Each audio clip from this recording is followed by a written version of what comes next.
उत्कृष्ट गुणवत्तापूर्ण शैक्षणिक वीडियो जानने के लिए आइए पंछी डिजिटल एजुकेशन।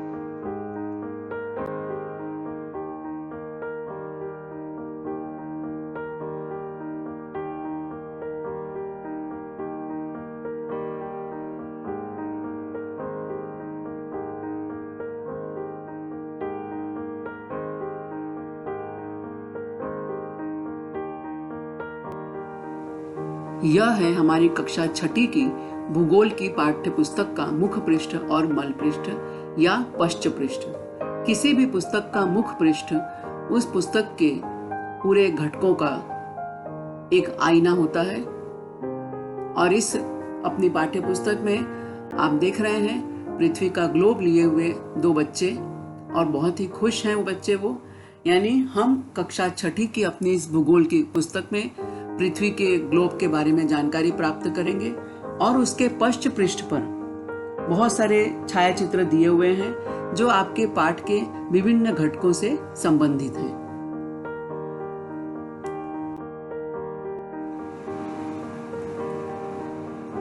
और मैं हूं आपका ग्लोबी, आपका फ्रेंड।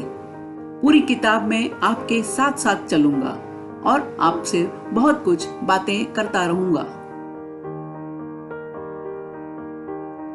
पाठ पहला, पृथ्वी और रेखा जाल।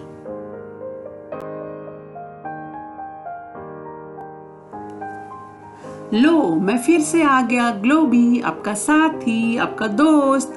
सो माय डियर फ्रेंड्स, आपको यह मानचित्र ध्यान से देखना है और बताना है कि हमारे बहुत सारे साथी कौन कौन सी जगह पर रहते हैं, उनके नाम क्या क्या हैं।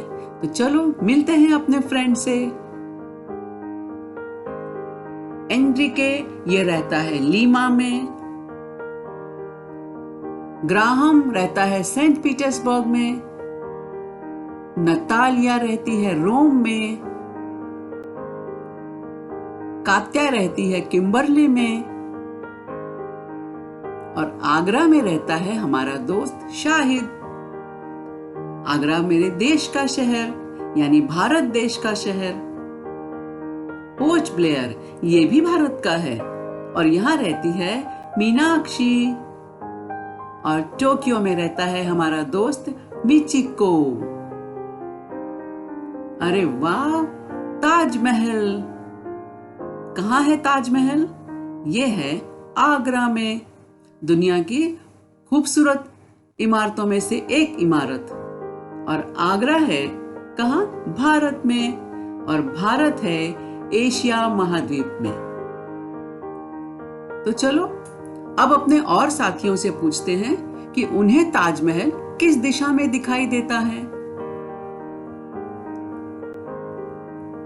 पूर्व, ये किसने बताया? ये बताया सेंट पीटर्सबर्ग से ग्राहम ने।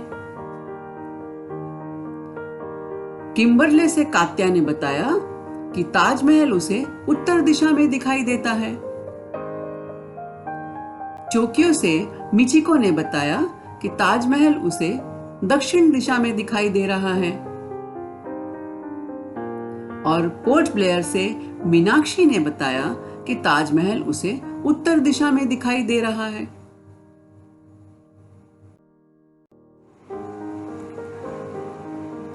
मैं फिर से आ गया। मैं कहीं गया नहीं था, बस थोड़ी देर के लिए छुप गया था। अब आपको बताना है कि शाहिद को अपने साथी कौन कौन सी दिशा में दिखाई दे रहे हैं।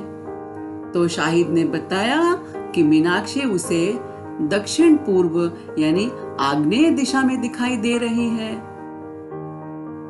और मिचिको उसे दिखाई दे रहा है उत्तर पूर्व यानी ईशान्य दिशा में।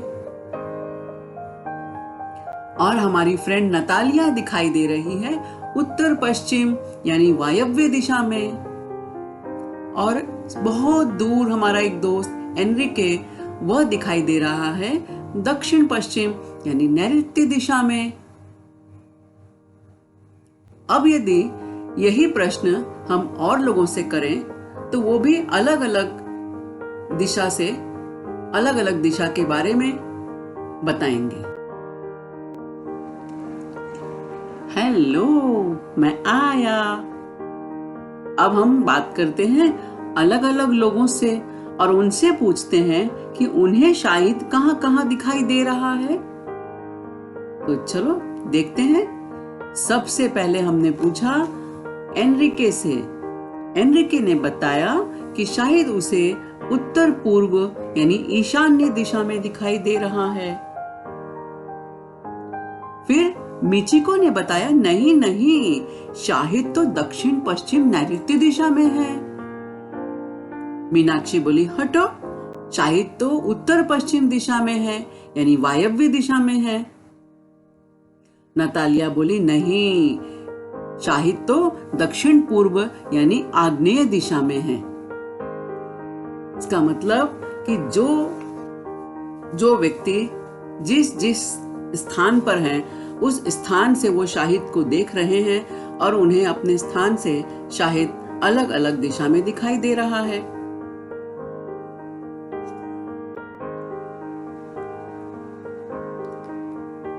हेलो, मैं हूँ ग्लोबी। तो अभी हमने जितने प्रश्न पूछे और उससे हमें क्या मालूम पड़ा कि ताजमहल तो एक ही दिशा में था, एक ही जगह पर था, लेकिन आगरा में, लेकिन सबको अलग अलग जगह से अलग अलग दिशा में दिखाई दे रहा था। शाहिद भी एक ही जगह था, लेकिन सभी लोगों को शाहिद अलग अलग दिशा में दिखाई दे रहा था। ऐसा क्यों हुआ? क्योंकि दिशाएं अलग अलग थी। तो इसका मतलब कि यदि हम सिर्फ दिशा का उपयोग करें तो हम किसी जगह के बारे में एग्जैक्टली यानी अचूकता से नहीं बता पाएंगे। तो पृथ्वी पर प्रत्येक स्थान अचूकता से बताने के लिए मनुष्य को भिन्न प्रणाली के उपयोग की आवश्यकता पड़ी। और कौन सी थी वह प्रणाली? वह प्रणाली थी भूगोलक के रूप में पृथ्वी की प्रतिकृति। मनुष्य ने पृथ्वी के मॉडल को, पृथ्वी के स्वरूप को एक प्रतिकृति के रूप में बना लिया और उसे नाम दिया भूगोलक, जिसे हम इंग्लिश में कहते हैं ग्लोब। हेलो, आपने देखा ना पिछली स्लाइड में ग्लोब, और उसी से मेरा नाम भी पड़ा है ग्लोबी। ग्लोब से ग्लोबी, बड़ा सा ग्लोब और छोटा सा ग्लोबी। अब हम देखेंगे अपने ग्लोब में पृथ्वी का पूर्व पश्चिम व्यास। यह है 12,756 किलोमीटर। और उसी तरह हम देखेंगे उत्तर दक्षिण व्यास,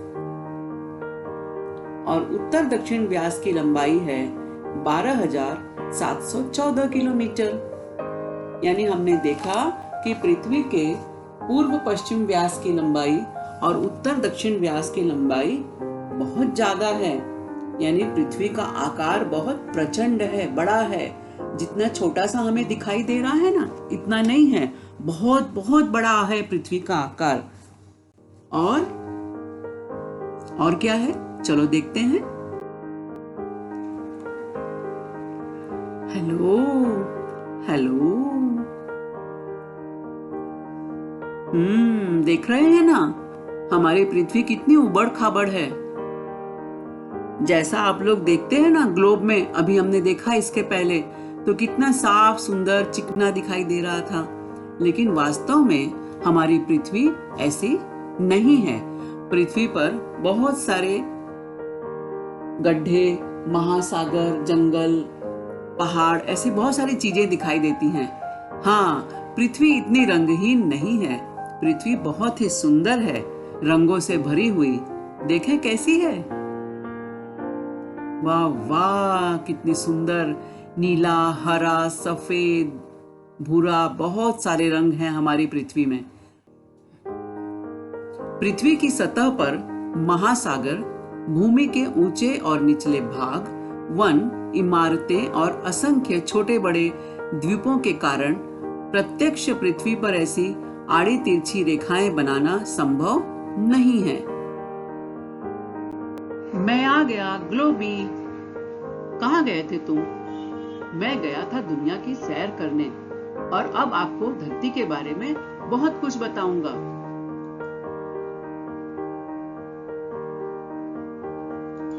ये देखिए, ये है उत्तरी ध्रुव को दक्षिणी ध्रुव से मिलाने वाली रेखा, जिसे हम कहते हैं देशांतर रेखा।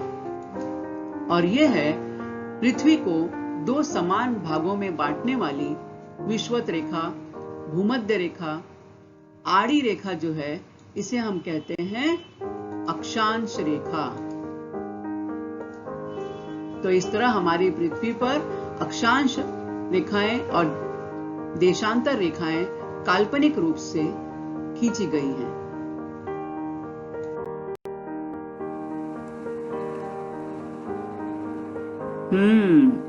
और जो ये खड़ी रेखाएं हैं, ऊर्ध्वाधर रेखाएं हैं, इन्हें कहते हैं देशांतर रेखा और इंग्लिश में इसे कहते हैं लॉन्गिट्यूड। और जो आड़ी रेखाएं हैं, क्षैतिज रेखाएं, अक्षांश रेखाएं, इन्हें हम इंग्लिश में कहते हैं लैटिट्यूड। और इनका मिला जुला हिस्सा हम लैटिट्यूड और लॉन्गिट्यूड को एक साथ में मिला दें और अपने ग्लोब पर देखें तो इसे हम कहते हैं रेखा जाल या ग्रेटिक्यूल।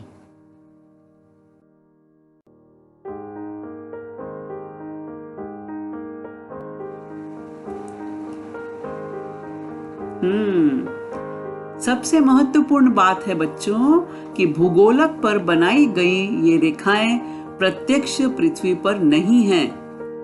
हम यदि धरती पर ढूंढने लगे कि ये अक्षांश रेखाएं कहाँ पर हैं, देशांतर रेखाएं कहाँ पर हैं, तो ऐसी रेखाएं प्रत्यक्ष पृथ्वी पर कहीं नहीं हैं। ये रेखाएं काल्पनिक हैं। इनका उपयोग पृथ्वी पर स्थान निर्धारित करने के लिए होता है।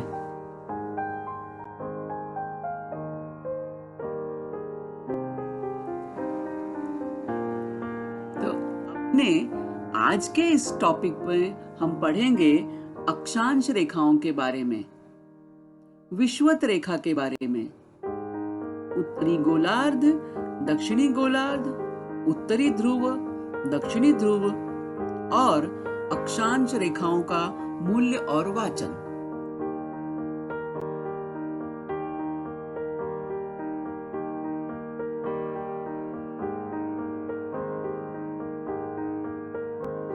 अक्षांश रेखाएं यह आपस में समानांतर होती हैं। यह है हमारे पृथ्वी का ग्लोब, प्रतिकृति है पृथ्वी के ग्लोब की। और जो यह आड़ी रेखाएं इस भूगोलक पे या ग्लोब पर दिखाई दे रही हैं, इन्हें हम अक्षांश रेखा कहते हैं। अक्षांश रेखाएं कोणीय दूरी नापकर बनाई जाती हैं, अतः उनके मूल्य अंश में बताए जाते हैं। सभी अक्षांश रेखाएं एक दूसरे की समानांतर होती हैं। ग्लोब पर पश्चिम से पूरब की ओर खींची गई काल्पनिक रेखाओं को ही अक्षांश रेखाएं कहते हैं। इन्हें अंश में प्रदर्शित किया जाता है। इसकी अधिकतम सीमा पर ध्रुव है, जिन्हें 90 अंश उत्तरी अक्षांश या 90 अंश दक्षिणी अक्षांश कहा जाता है। अक्षांश रेखाओं के मूल्य बताते समय यह बताना आवश्यक होता है कि वे अक्षांश उत्तरी गोलार्ध में हैं अथवा दक्षिणी गोलार्ध में। उत्तरी गोलार्ध में अक्षांश रेखाओं का उल्लेख 5 डिग्री उत्तर, 5 डिग्री उत्तर या 15 डिग्री उत्तर अक्षांश, 30 डिग्री उत्तर या 50 डिग्री उत्तर तथा दक्षिणी गोलार्ध में 50 डिग्री दक्षिण, 5 डिग्री दक्षिण, 15 डिग्री दक्षिण या 30 डिग्री दक्षिण इस प्रकार किया जाता है। विषुवत रेखा पृथ्वी के ग्लोब को 2 समान भागों में बांटने वाली रेखा। यह सबसे बड़ी अक्षांश रेखा भी कहलाती है। इसे भूमध्य रेखा भी कहते हैं और अंग्रेजी में इसे हम कहते हैं इक्वेटर। विषुवत रेखा या भूमध्य रेखा पृथ्वी की सतह पर उत्तरी ध्रुव एवं दक्षिणी ध्रुव से समान दूरी पर स्थित एक काल्पनिक रेखा है। यह है उत्तरी ध्रुव और यहाँ पर हम दक्षिणी ध्रुव। उत्तरी और दक्षिणी ध्रुव के एकदम समान दूरी पर है, यानी एकदम बीचों बीच एक काल्पनिक रेखा है जो वास्तव में ये वृत्ताकार होती है। लेकिन हम जब सामने से देखते हैं वृत्त के मानचित्र में या ग्लोब में, तो हमें उसका सामने वाला भाग दिखाई देता है। यह पृथ्वी को दो गोलार्धों में बांटते हैं, उत्तरी गोलार्ध और दक्षिणी गोलार्ध। बच्चों, आपने गणित में चांदा का इस्तेमाल किया होगा और चांदे में आपने देखा होगा कि इसमें 0 एक आधार रेखा होती है और उसके बाद उन्हें अंश में विभाजित किया गया है। यदि हम दो चांदे एक साथ रखें तो इस तरह से ये 360 डिग्री हमें मिलती है, 0 से लेके 180 तक एक चांदे में और उसी तरह दूसरे चांदे में 0 से 180 तक। और ये 0 जो आधार है, यही 0 का आधार जो है हमारी पृथ्वी की विषुवत रेखा है या भूमध्य रेखा है। हमने देखा है कि हमारी पृथ्वी भी इसी तरह से गोल है ना, ऐसे ही वृत्ताकार है ना, आपने देखा है उसका चित्र। तो यदि हम पृथ्वी को इस तरह से समझने का प्रयास करें तो हमें यह समझ में आता है कि पृथ्वी को भी हम 360 अंशों में बांट सकते हैं और 0 जो है उसका यह है मध्य रेखा है उसकी, पृथ्वी की, जो पश्चिम से पूरब की तरफ खींची गई है। ये पूरी तरह से काल्पनिक रेखा है।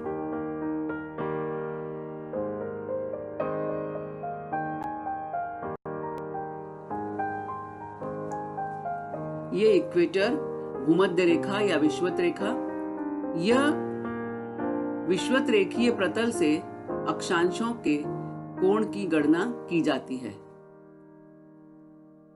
इसलिए विषुवत रेखा 0 अंश अक्षांश रेखा भी मानी जाती है। ये मैंने 0 जो अंश है, आधार है इसका, इसी के आधार पर इसे हम 0 अक्षांश रेखा भी कहते हैं। इसे प्रधान अक्षांश रेखा भी कहा जाता है। यह सबसे बड़ी अक्षांश रेखा है या बृहद वृत्त। बृहद वृत्त हम यहाँ पर पृथ्वी को हम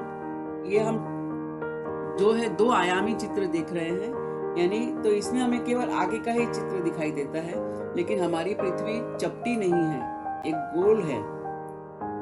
और यह जो रेखा है ये पूरी वृत्ताकार होती है। यह अक्षांश रेखा जो है पूरी वृत्ताकार है और यह सबसे बड़ी अक्षांश रेखा है क्योंकि यह पृथ्वी के बीचों बीच से गुजरती है। विषुवत रेखा से उत्तर और दक्षिण की ओर अक्षांश रेखाओं का मूल्य बढ़ता जाता है। हम देख रहे हैं कि यहाँ 0 अंश है, फिर हम 15 अंश उत्तर, 30 अंश उत्तर, 45, 60, 75 और इस तरह से हम जब ध्रुव पे पहुंचते हैं तो यहाँ 90 डिग्री अक्षांश का क्षेत्र होता है ये। उसी तरह हम दक्षिणी गोलार्ध में चले तो यही स्थिति हमें मिलती है कि जैसे जैसे हम विषुवत रेखा से क्रमशः ध्रुवों की ओर चलते हैं तो इन अक्षांश रेखाओं का मूल्य बढ़ते जाता है। 0 से 15, 15 से 30, 45 क्रमशः, यानी 45, 46, 47, फिर 60, 61, 62 से लेके 75, अंत में हम जब ध्रुव प्रदेश पर आते हैं तो यहाँ 90 डिग्री अक्षांश होता है। यह है हमारी पृथ्वी का मानचित्र या विश्व का मानचित्र कहिए या पृथ्वी का। इसके बीचों बीच से गुजरने वाली रेखा जिसे हम विषुवत वृत्त, इक्वेटर या भूमध्य रेखा कहते हैं, यह पृथ्वी को 2 भागों में बांटती है। उत्तर की ओर के भाग को उत्तरी गोलार्ध कहा जाता है और दक्षिण की ओर के भाग को दक्षिणी गोलार्ध कहा जाता है। यानी 0 अंश रेखा विषुवत रेखा जो है उसके उत्तर में उत्तरी गोलार्ध और दक्षिण में दक्षिणी गोलार्ध। अक्षांश रेखाएं भूगोलक के उत्तर और दक्षिण छोर पर बिंदु रूप में होती हैं। उन्हें क्रमशः उत्तरी ध्रुव और दक्षिणी ध्रुव कहते हैं। यहां हम देख रहे हैं उत्तरी ध्रुव, और सभी अक्षांश रेखाएं वृत्ताकार घूमते हुए भूगोलक पे उत्तर में पहुंची हैं और एक बिंदु के रूप में अंतिम छोर पे या 90 डिग्री जिसे हम अक्षांश कहते हैं वहां पर एक बिंदु के रूप में समाहित हो जाती हैं। उसी तरह हम देखते हैं दक्षिणी ध्रुव में, यहां पर भी अक्षांश रेखाएं जो नीचे नीचे आती रहती हैं और 90 अक्षांश पर पहुंचने पर एक बिंदु के रूप में परिवर्तित हो जाती हैं। तो इन्हें हम क्रमशः उत्तरी ध्रुव और दक्षिणी ध्रुव कहते हैं। बच्चों, इस वीडियो में हमने अक्षांश रेखा, विषुवत रेखा, उत्तरी गोलार्ध, दक्षिणी गोलार्ध, उत्तरी ध्रुव, दक्षिणी ध्रुव, अक्षांश रेखाओं का मूल्य और वाचन, इनसे संबंधित जानकारी प्राप्त की। अगली वीडियो में हम जानकारी प्राप्त करेंगे देशांतर रेखा, पूर्वी गोलार्ध, पश्चिमी गोलार्ध, देशांतर रेखाओं का मूल्य और वाचन, और इसके साथ साथ अक्षांश और देशांतर रेखाओं का व्यवहारिक उपयोग क्या है। तो प्रतीक्षा कीजिए अगले वीडियो की।